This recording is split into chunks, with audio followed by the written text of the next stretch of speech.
I recording it. Okay, thank You skipped my mind. Sorry. Thank you for that. That is big whoops.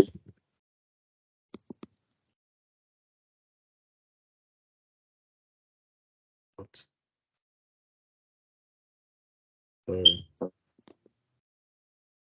Let's start recording it.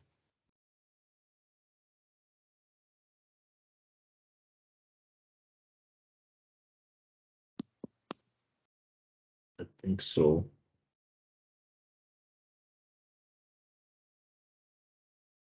Yeah, I have started. Oh yes. Yes. Case. Sorry. Since 17.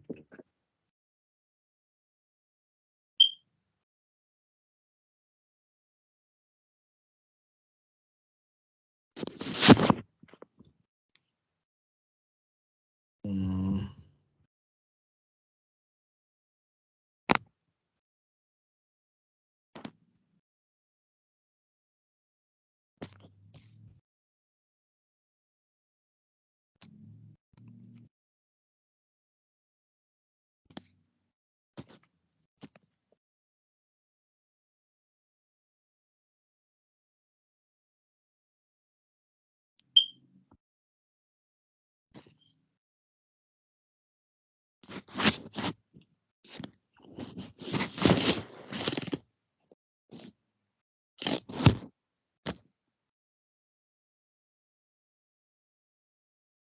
I'm coming. Sorry.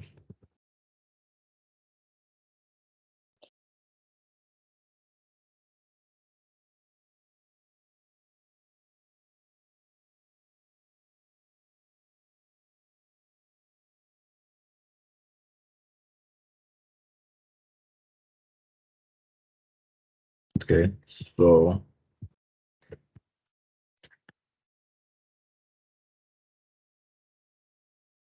I'm trying to. Sorry. It's not supposed to be like this. It's supposed to be. It's not supposed to be great. It's supposed to be this or like the grade. Let's use grade. Although it's not be the same thing as it's not give us the range for the if else if, but it's great. Let's say A. It's this string.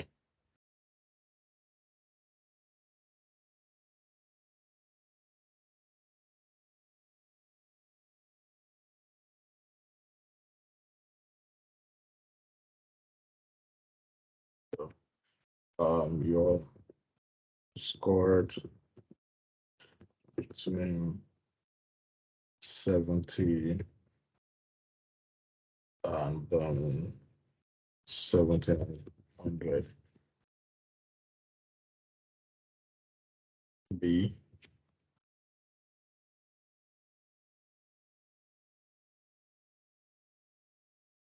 Uh, for that, for the range thingy, for the if else is still like the reasonable one because cannot do range for switch. So say between 60 and 69. There's a pattern here that's been followed. Person scored between 50 and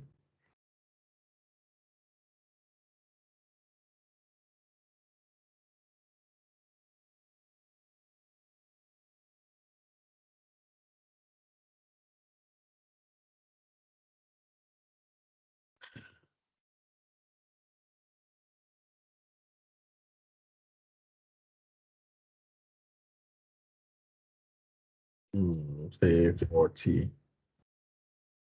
60, 69. I don't know. I don't know how this score is. Then let's say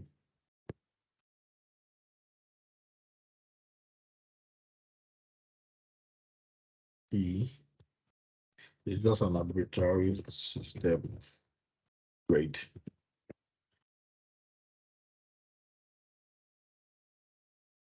Am I typing over and over?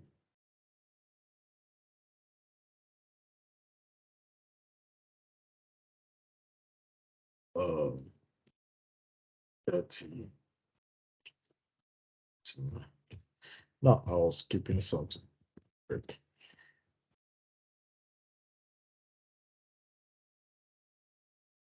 I'm going to explain what I'm doing later. Just need to be done. Okay. And then hold.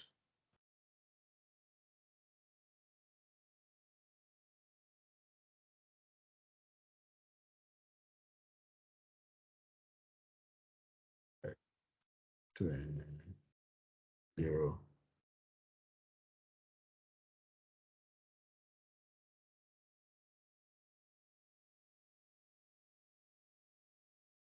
So yeah, this is what the switch statement does. Basically, you're just writing like it's like a switch. If this is if your grade, say we specify a grade of say I scored a D now, it's going to tell me what is the grade point. So and I impute my grade. It's going to tell me that I scored between 40 and 49. Let's see.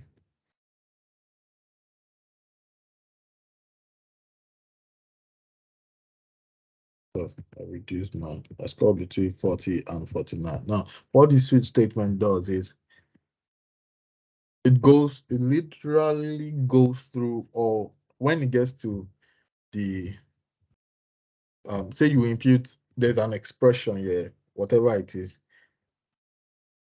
whatever the expression is, there's an expression, and then it literally goes through all the expression. Like, okay, if it is A, it gives me this. Either way, it continues. If it is B, it gives me this. It goes through everything and checks for, just like our if else. If it's not this, is that. If it's not A, is B. If it's not B, is C. If it's not C, is D.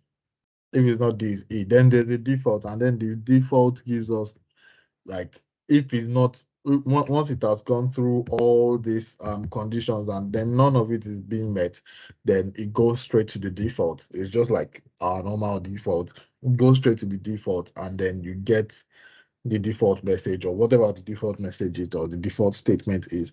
Then why we are adding this break is so that it breaks out of this particular condition, because if you do not add this break, it's going to, let's see a situation where I do not add the break and then I have a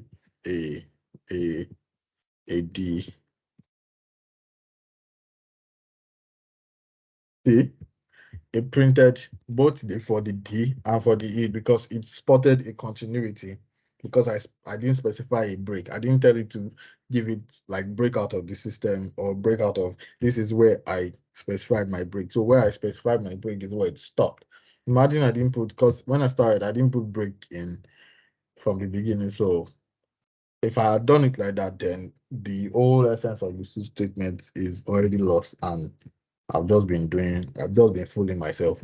So yeah, that is the reason why we have the break statement, and that break statement is part of our branching. There's break, there's continue, there's default, there's return. Sorry. The same way what break does is breaking out of loop or whatnot. Continue continues the whole process. If let's see, I'm testing now. If I put continue, it's not even a word. It's not even allowed in the switch statement. So let's not bother. So yeah, yes. So, and I want to talk about yeah, the ternary operation. For your, when we did our if nested if. Now for this nested if, now there's a shorter way of doing this. There's a shorter way of doing this, and the shorter way is using multiple conditions in terms of say, let me comment this out. If age is greater than 30,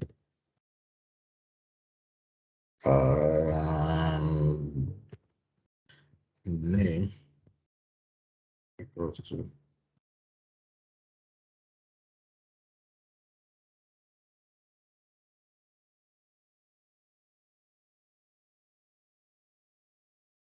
and passport number.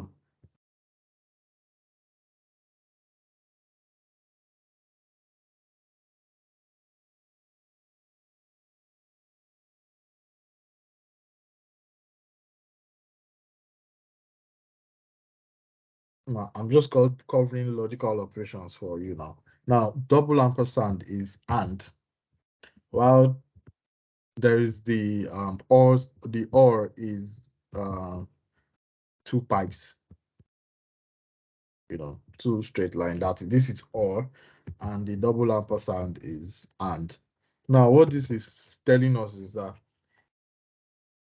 I also had a problem with this. I'm just telling you where my own problems came from. Not because it's difficult to understand, but because I wasn't explained to in a very layman term. So let me give you in a very layman term.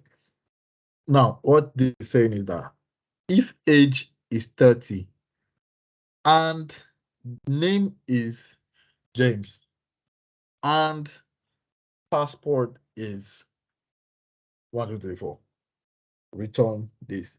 The and means both of the three conditions have to be true.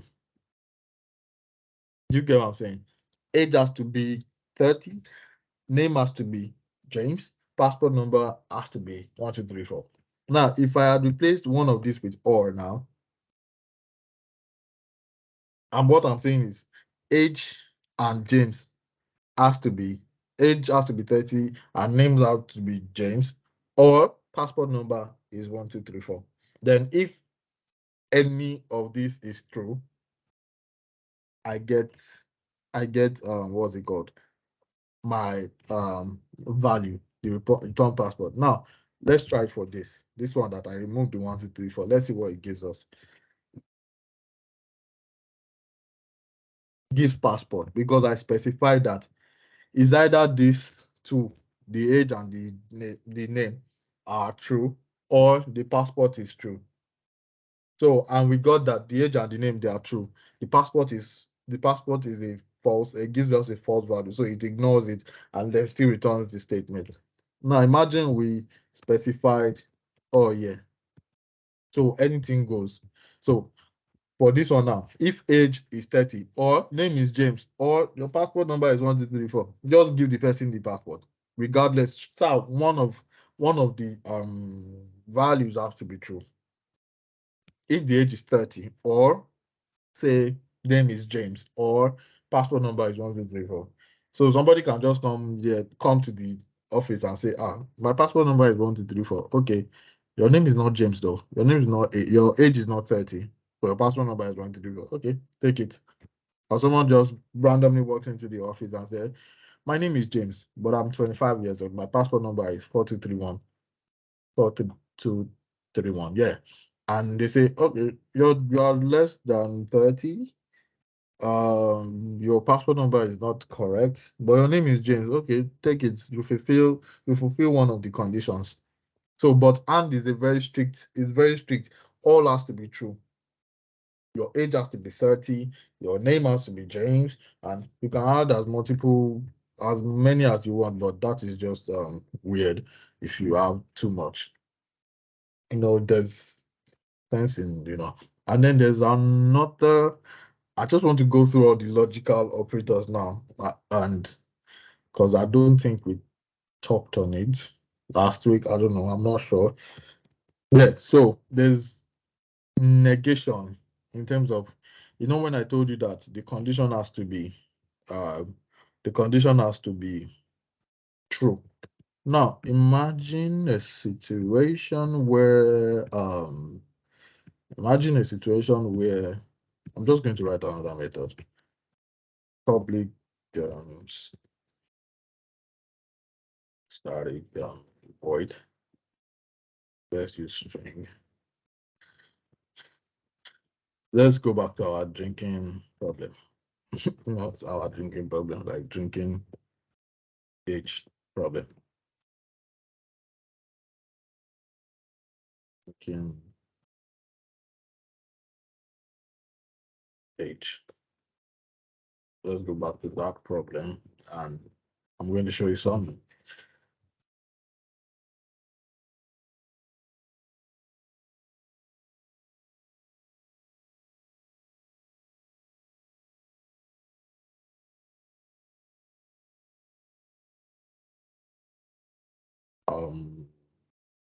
Turn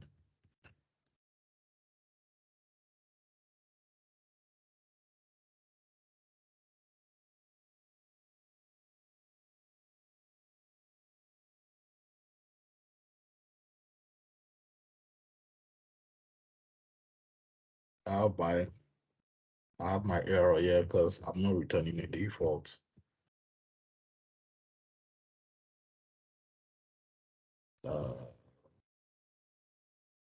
LOL or something. Let's just specify. Now I'm specifying in this now. This exclamation mark is for negation. That means it's not equal to 21. So what I'm saying here is if age is not equal to 21, that means if this is true, it will return this, which is quite weird. So I'm going to you are of legal drinking problem age. Now, if age is not equal to 21, if it's not equal to 21, you are not of the legal drinking age. So now let's test our thingy out. It's very strict. Very, very strict. Let's say int age equal to 22. Legal, let's say age. Why didn't I just make it? Why am I stressing myself? But let's do this. Okay. Now we say our statement here is if age is not equal to 21, return you are not of legal drinking age. So what you are telling this the program is that any age that is not 21, return you are not of the legal drinking age. So let's see what it brings out for us when we bring 22. If this is true, return this. Else the default is you are of the legal drinking age. You are not of the legal drinking age. Now it says if age is not 21, you see that our age is not 21, our age is 22. So it is returning you are not of the legal drinking age. I think this one is confusing us. I don't even know why. Okay. Let me not use legal drinking. Oh yeah, let's just use that. Let me erase this and put LOL. So this has to be true. It checks the condition. Age. My age is 21 is not equal to 22 now. So that is true. It will return true statement. Even though we are testing for negativity, we are testing for false. Do you get? Let's now put 21.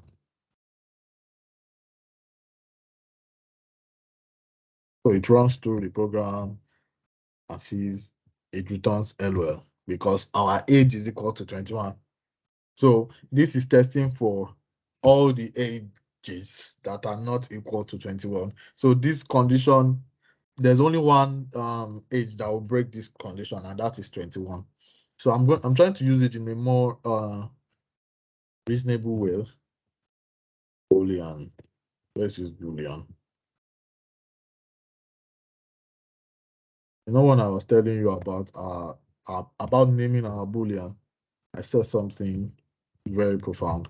I said your Boolean has to make sense in terms of your Boolean has to be some sort of question. Is um is James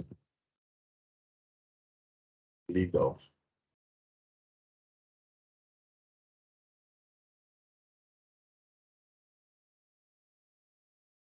Sorry. Now this is a true statement. Now, if I put something like exclamation mark, this is why you need to name your Boolean in a very reasonable manner, because when you put exclamation mark, you can quickly interpret it back into English. So now this, what I'm asking for is James not legal? So if this is false, then it is true. Oh boy, that is too much. Let's do it James legal in the first place.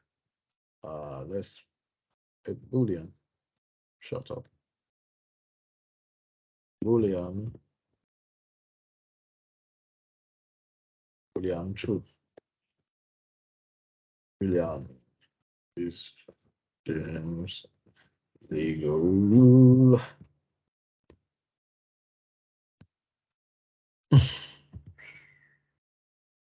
Yeah, I want for you. So, is James, this is true. Is James legal? So, my statement has to be true here. For my, it's only if James is legal is true. That's when I get my, what's it called? Not of the legal drinking age. Now, imagine an output false here. What do you think it will give me? Let's see. LOL. Because my program, my condition is expecting a false statement, and I'm putting a true statement in it. So my statement is false. I know I'm saying a lot of things. My statement, this condition is expecting a false statement. You do not now see the false statement. You now put true statement. It will not execute. But if I change this to false now, it's expecting a false statement, and I put a false value. That is true.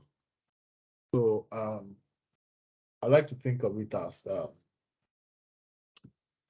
um, true and true, true and true equals true, and false, true and false equals false, false and false equals false.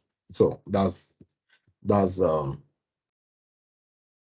that's the logic behind this. So that's why you need to name your Boolean reasonable. So when you put an exclamation mark, you just know, you just put a not in your mind in the Boolean variable. Is James not legal? So that's just it's false. Yeah, I'm expecting a false value and I get a false value. I'm putting the false value, and so thereby I passed the requirement. So yeah, let's go to invariably. I've indirectly I've already touched on branching. So let's go to loops now. We have the for loop, we have the do loop, we have the for loop, the while loop, and the do while loop. Yep, those are the types, the loops we have. for loop, while loop, do while loop, and then the for each loop, that is just an enhanced for loop. So now let's go into the for loop. Imagine we have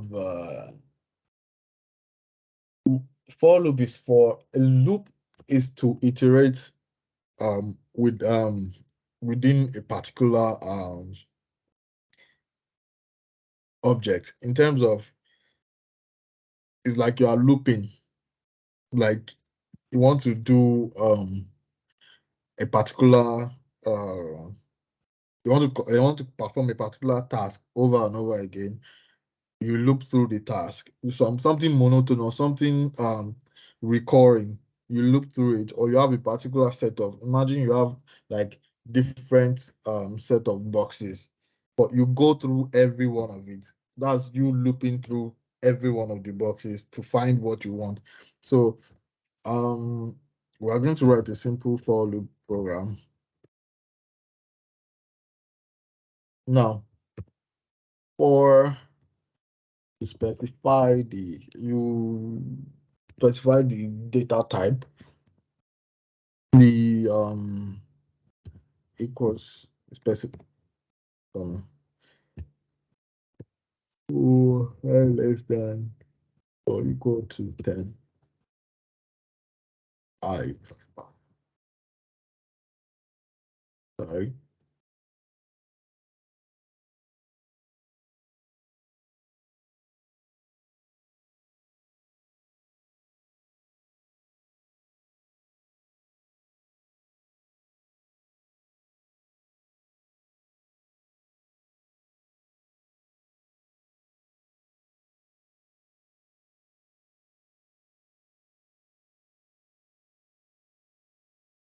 Was given that error because it was not within a method. So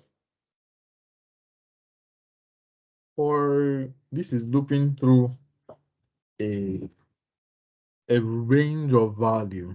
So it's starting from, I say for I equals to 0. Now it's going to loop through to I equals to or less than 10. And then this is just like the steps, incremental. Plus plus is incremental, minus minus is decrement. So if I wanted to reverse this, I'll start from big number to small numbers. That means I'm starting from 10 to like 0. So I'm going to change this to minus minus. That's decrementing, or subtracting and stuff like that. So this is looping. So I'm looping through an array. I don't want to use the word array. I'm looping to a range of value ranging from 0 till 10. So what am I telling it to do? Let me just tell it to the number. Let me just tell it to print the number it is on. Number is I.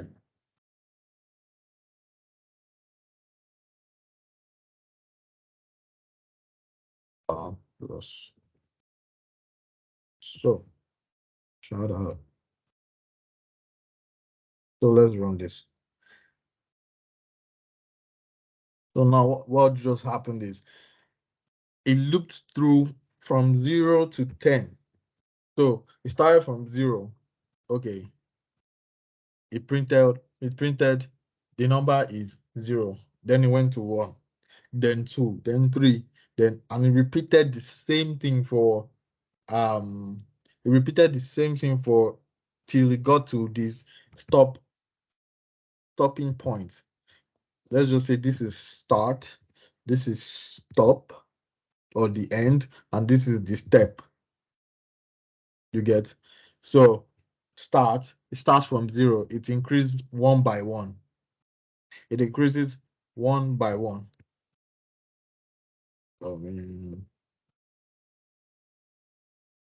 Now this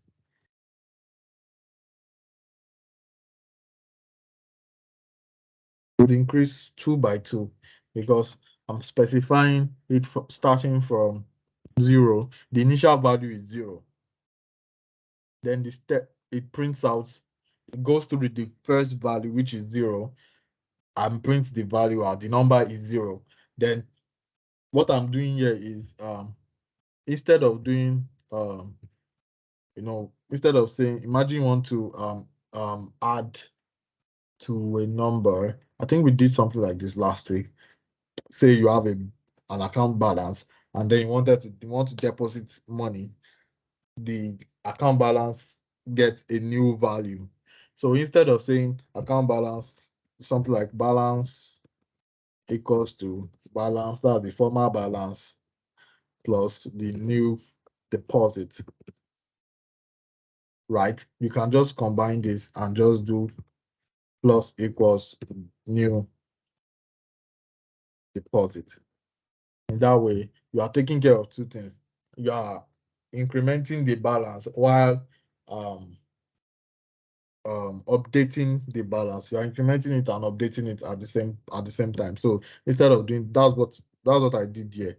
Instead of me saying I equals to I plus 2 or something like that, I did I plus equals 2. So I'm incrementing it by 2 in that sense. So for I equals to 0, it prints that out. Now the next loop is adding a new or adding 2, and then the new value for I now is 2. So it prints that one out. The old value is 2, then it adds another 2. The new value is 4. So like that till it gets to the required stopping point, or the place it's supposed to stop. Now that is all for loop. And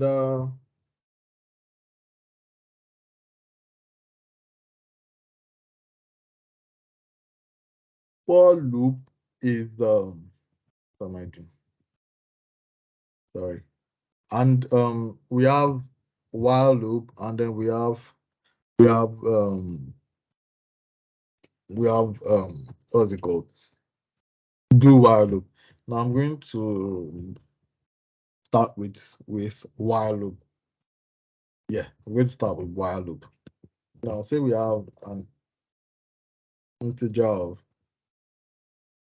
10. No, yeah. Say we have an integer of 10. Okay. Integer number equals to 10. Okay. So should I use number?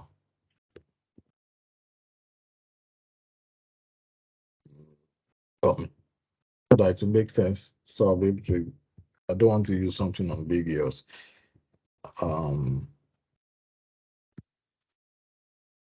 Okay, let's start from 1. Let's not use 10. So we'll say while number receives the condition is less than 10. Do something for us. Let's say do the same thing. You do the same thing the for loop did. The number is the number. Now for while loop, you need to update your value. So you are going to do the same thing you did for what's it called? For your for loop, you need to update the value. So increment or decrement or whatever you want to do, or divide it by 10 or divide it by whatnot. Whatever you want to do, you do in that sense.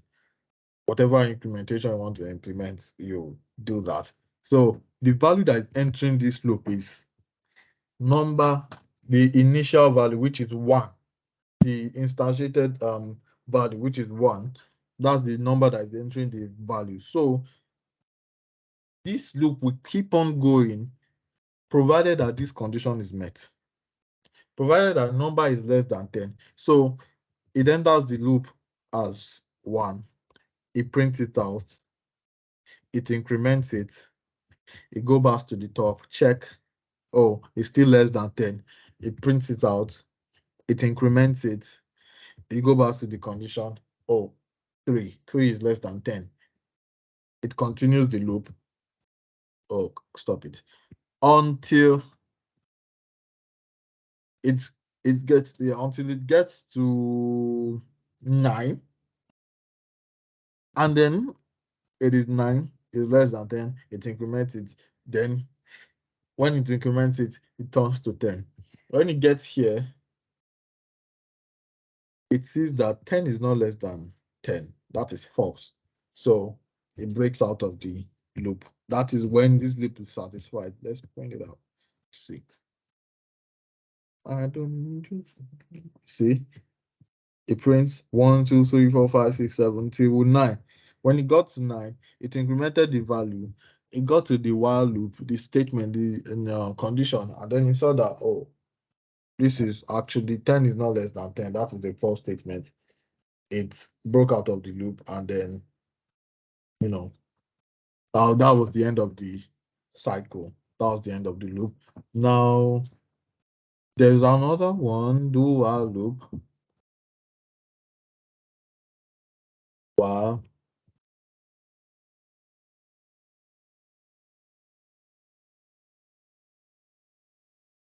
do while loop. Do while loop basically, whether or not the something satisfies the condition, it first, in the first place, it fulfills the statement, or it does the statement first before asking questions whether my why is my phone, my stuff hanging? Sorry. I'm sorry, my laptop is hanging. Okay, yeah. So it first fulfills the condition, whether regardless of it does the stuff first before, what am I doing? Before let's say solved this, you see this number, and then we put the number right.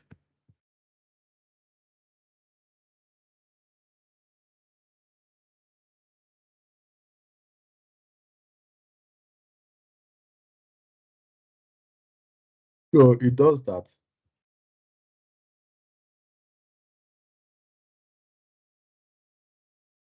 While number is less than 10.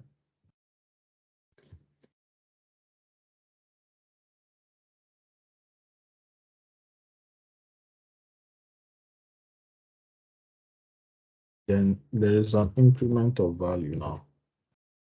Number of course.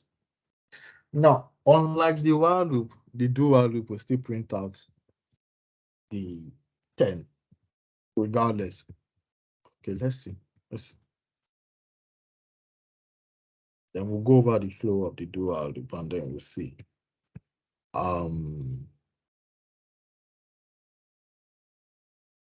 Less than or equal to 10, sorry.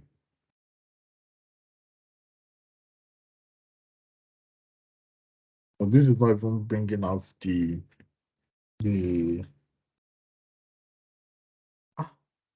okay. Let's see. Right, this is what to bring out the beauty of the do while loop.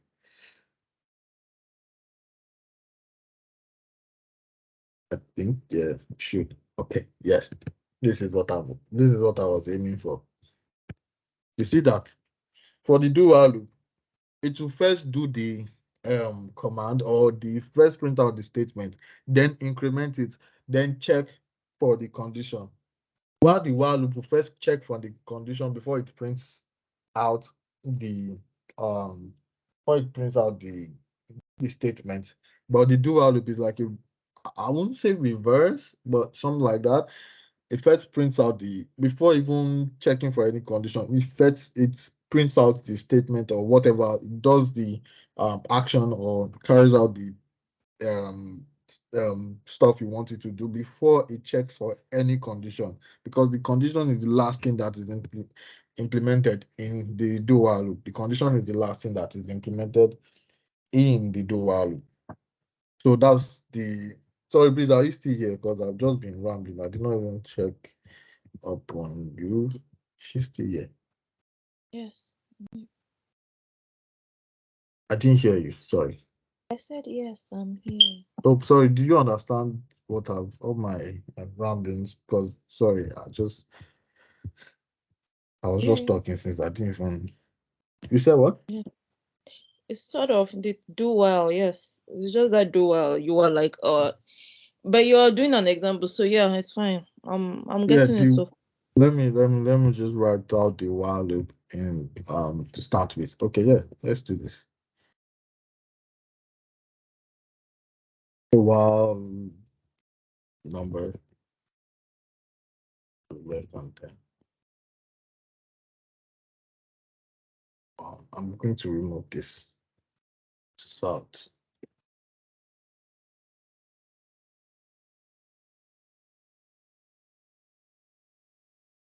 Nope.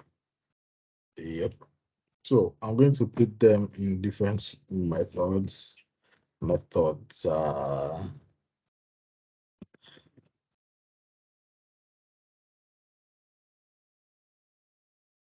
Well,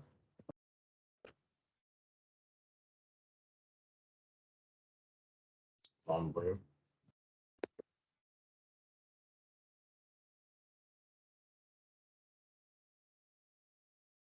Then I'm going to remove this. I'm just separating them so that we'll see how it acts in real time.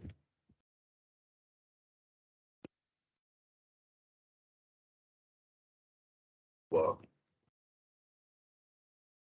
I'll separate them.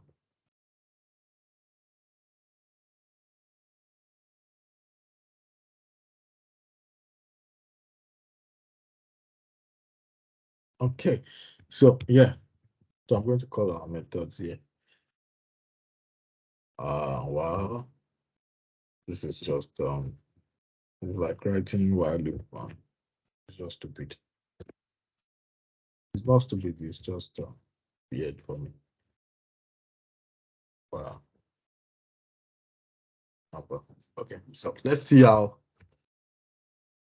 both of them act. Let's run it. The breaking point.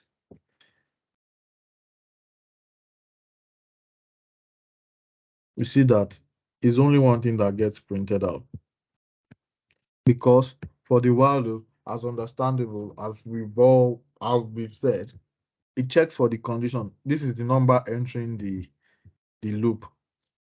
The number 10 is entering the loop. It checks whilst number 10 is less than number 10. Print this out. My bad. So whilst number 10 is less than number 10, print this out. This doesn't make sense to the while loop because it doesn't pass this. This condition is not true. Do you get? It's not true. So it doesn't go to this next it doesn't go to the next what's it called? Action. It doesn't do that. But for the do while loop, we said do first of all, without questioning our mentals, first print out the number, then increment the number, then check for the condition. So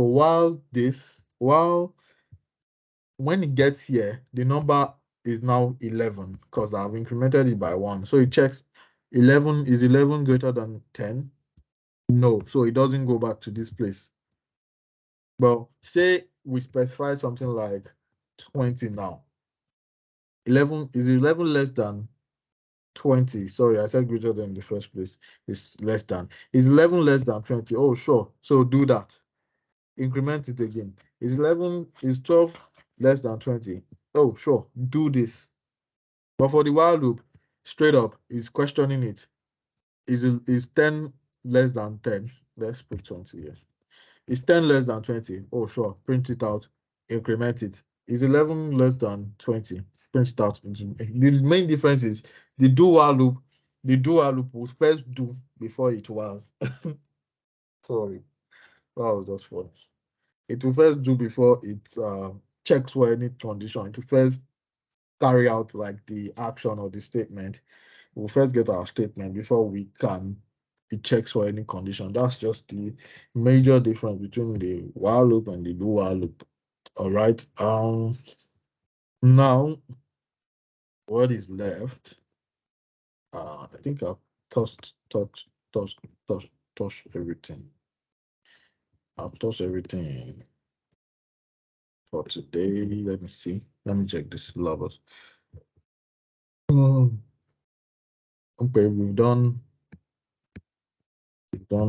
branching. Okay. Okay, yeah, for each now. Where's the loop?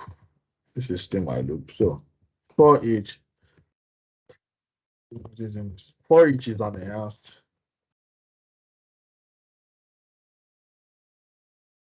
Is an enhanced for loop for each say var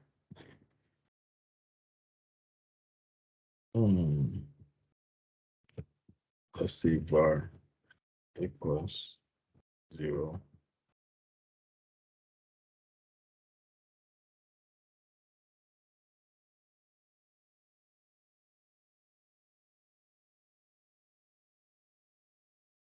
For each is an enhanced for loop because instead of we getting is mainly used for arrays, actually. Sorry. It's mainly used for arrays. For our arrays, we can always do our array in this. Why are you hanging, Thomas? We can always do our arrays in that sense. I guess we've not talked about arrays. We're going to be talking about arrays sometime this week, hopefully. Yeah. Yes, we are going to be talking about arrays because we are going to be touching on the collection framework. That's not arrays, that's array list and all that, but everything arrays are get. So yeah, we are going to be talking when we talk about arrays, please remind me to do for loop for each for you. I can always call your there's a primitive or what not way to call your array to instantiate an array. Then we say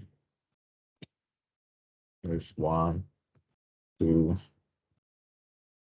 3, 4, 5.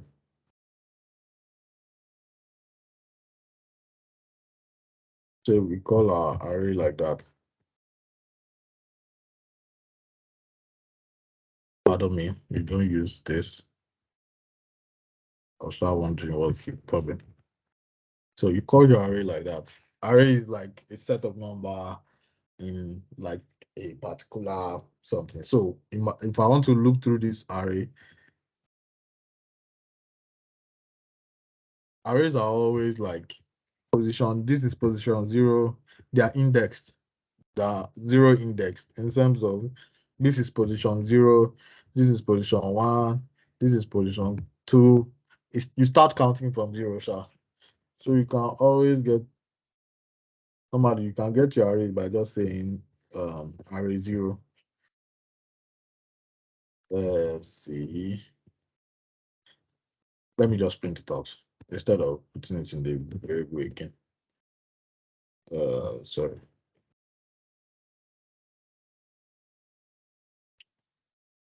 Just print it out. I'm just touching on. So yeah, this will give me the number in the variable array, the number in the variable array in the index 0 is 1, right? So if I change this to index, this is where you put the position of the number you're trying to get. Say I'm trying to get 3 now. It's 0, 1, 2. So I put 2. I start counting from 0. So 1 is actually in position 0, 2 is in position 1, 3 is in position 2, 4 is in position 3, and 5 is in position 4. So that is it. So if I want to loop through this array now, you can always do your for I whatnot, and then you say array dot length, array dot length -1. Intuitively,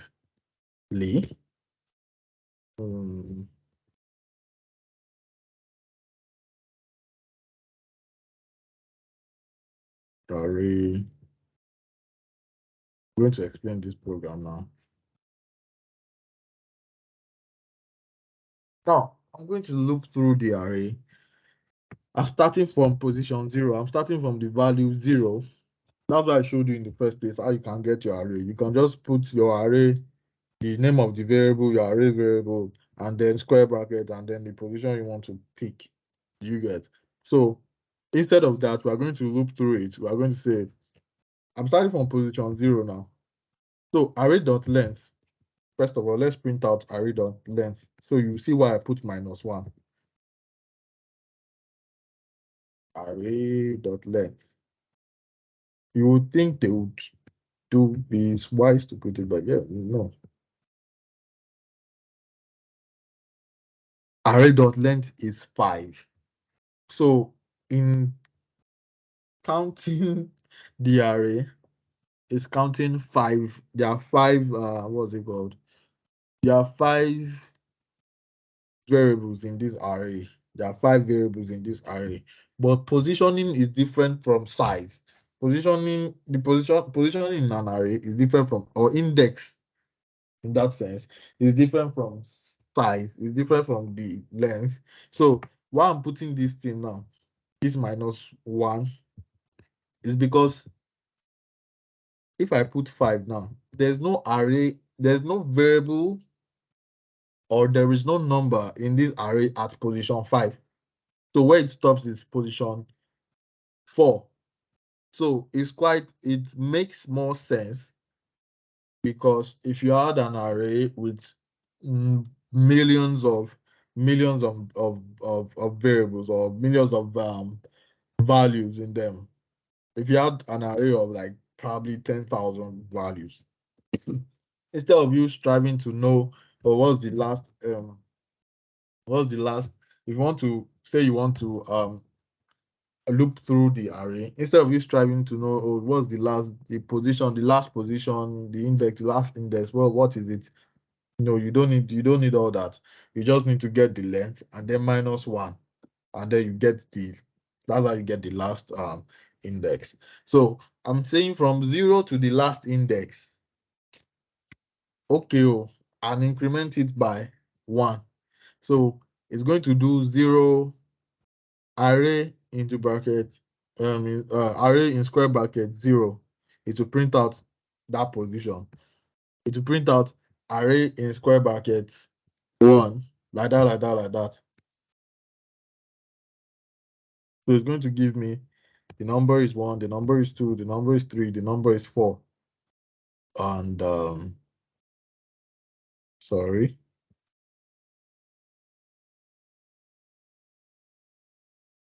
Sorry.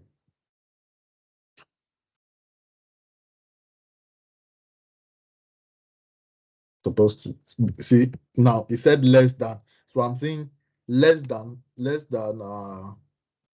4. That is 3. So I'm going to put less than or equal to, so that it will cover the 5. All these are just like old thing. So this is where you can replace it with for each. In the normal sense, it actually gives me like enhanced for each, but let's just do it by ourselves, since Intellijay does not want to be wise. For each. So instead of that, I can just do say I int I in array That's quite Abeokuta-ish. Print, not array per se, array dot length minus 1.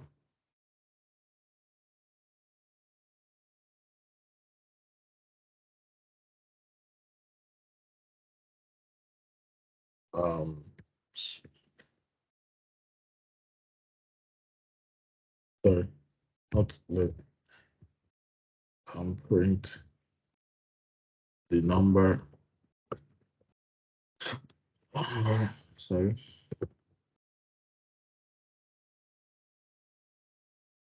We don't need no music.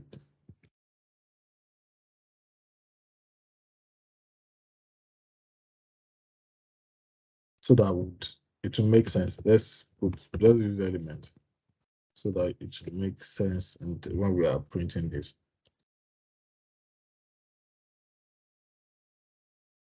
No, so for each, you see all those long thing we type. For each is just for every element in the array, print for each element in the array, print the number is the element, or print out the element.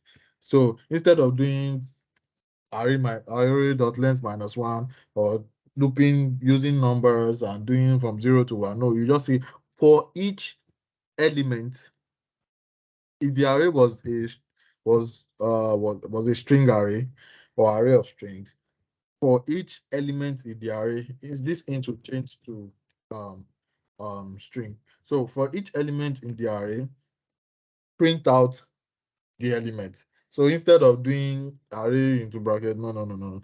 For each, just it's basically just sweeter than that. It's just short and more concise and more reasonable to use in that sense. So that is, do you understand the all for each debacle? Yes. If you understand. Okay, so I hope to finish the um PowerPoints before the end of the week. That's tomorrow. So I am going to do that and then probably send it. And I can always send the code or just like screenshot it, and I don't know, Sha, if you need it, I can always send it. You get Yes. so Please. you said? Yes, please. All right, so I'll do that. And I guess that's all for today's class. And you can always go through the whole thing again and just I know there's something I did not touch on, that's ternary operation. I'm going to talk about it on Sunday. I'll just talk about it on Sunday, but I don't want to bombard you with so many things. I can quickly talk about it, but no, let's just that is another thing that confuses people in that sense. That's is also like if else kind of, but it's shorter, like a shorter version of if else kind of. So yeah, I'm going to talk about it on Sunday. Please remind me and then talk about it. All right. So I guess that is all for today. That is all for today from my end. I don't know if Mr. Sukomi has something to say. No. I'm okay. All right. Yeah. All right. So tomorrow we are going to be treating collection framework, right? Yes. All right. So yes. Let's just prepare for tomorrow. And thank you very much, guys. See you tomorrow or talk to you tomorrow. Thank you, sir. Yeah, take Okay, care. Mama. Okay. Bye bye.